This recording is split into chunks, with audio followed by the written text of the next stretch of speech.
Halo semuanya, dalam video singkat ini saya akan membahas satu isu menarik dalam hukum Mahkamah Konstitusi, yaitu apakah Mahkamah Konstitusi masih bisa melakukan judicial review terhadap Perpu yang sama setelah permohonan sebelumnya ditolak.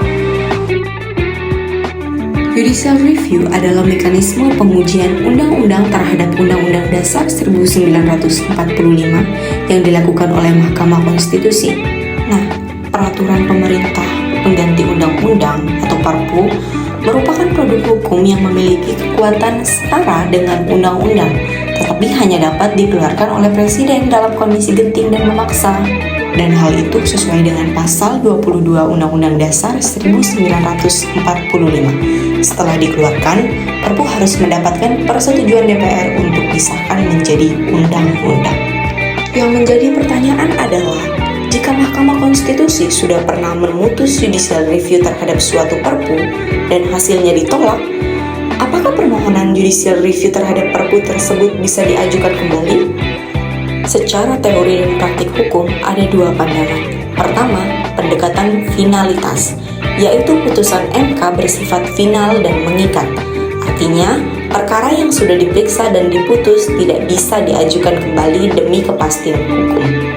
Kedua, pendekatan dinamis yang membuka peluang pengajuan kembali dengan alasan baru, fakta baru, atau norma yang sama tetapi dalam konteks yang berbeda. Ada beberapa alasan yang mendukung kemungkinan judicial review ulang terhadap Perpu. Yang pertama, perubahan status hukum Perpu.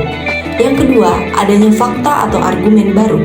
Yang ketiga, preseden putusan Mahkamah Konstitusi. Dan yang keempat yaitu kepentingan konstitusional. Namun, ada pula argumen yang menolak judicial review ulang. Yang pertama yaitu putusan Mahkamah Konstitusi bersifat final dan mengikat. Yang kedua yaitu asas nebis indem. Dan yang ketiga, potensi penyalahgunaan mekanisme Mahkamah Konstitusi. Jadi, apakah judicial review terhadap Perpu bisa dilakukan kembali setelah sebelumnya ditolak? Jawabannya, bisa dilakukan dalam kondisi tertentu. Terutama jika objek hukumnya sudah berubah, misalnya Perpu menjadi undang-undang. Ada argumen hukum atau fakta baru yang relevan dan tidak melanggar prinsip nebis indem.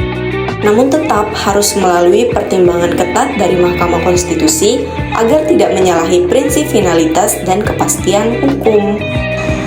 Demikian penjelasan singkat dari saya, semoga bermanfaat dan menambah pemahaman kamu tentang mekanisme judicial review dan peran Mahkamah Konstitusi. Sampai jumpa!